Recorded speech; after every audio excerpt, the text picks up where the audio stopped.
తెలంగాణలోనే అతిపెద్ద సర్కార్ ఆసుపత్రి చుట్టుపక్కల జిల్లాలకు ఆరోగ్య వరప్రదాయిని. అలాంటి పెద్ద ఆసుపత్రికి కోతుల బెడద. నమ్మలేరు కదా, కానీ నమ్మాలి. కోతల వల్ల ఓ రోగి చనిపోయాడంటే పరిస్థితి ఎంత తీవ్రంగా ఉందో అర్థం చేసుకోవచ్చు. ఎంజిఎం ఆసుపత్రిలో 2 రోజుల కింద అర్ధరాత్రి షార్ట్ సర్క్యూట్ జరిగింది.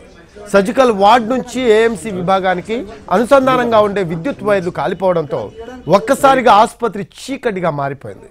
రోగులతో పాటు వారి వెంట ఉన్న బంధువులు ఆందోళనకు గురయ్యారు. ఇటు విద్యుత్కు జనరేటర్కు ఒకే వైర్లు కావడంతో విద్యుత్ సరఫరాకు అంతరాయం ఏర్పడింది. వెంటనే అప్రమత్తమైన ఆసుపత్రి సిబ్బంది కొంతమందిని కేఎంసీలోని సూపర్ స్పెషాలిటీ ఆసుపత్రికి తరలించారు. అయితే కరెంటు పోవడంతో వెంటిలేటర్ ఆగిపోయాయి. దీంతో దానిపై చికిత్స పొందుతున్న పేషెంట్ భిక్షపతి చనిపోయాడు. అయితే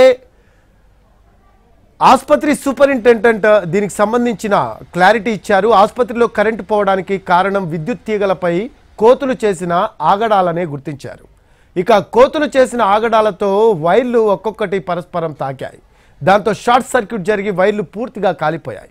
విద్యుత్ సరఫరా నిలిచిపోయింది. ఆసుపత్రిలో సాధారణ వార్డుకు విద్యుత్ సరఫరా నిలిచిపోయినా జనరేటర్ ద్వారా అత్యవసర వార్డులకు విద్యుత్ సరఫరా జరిగేది.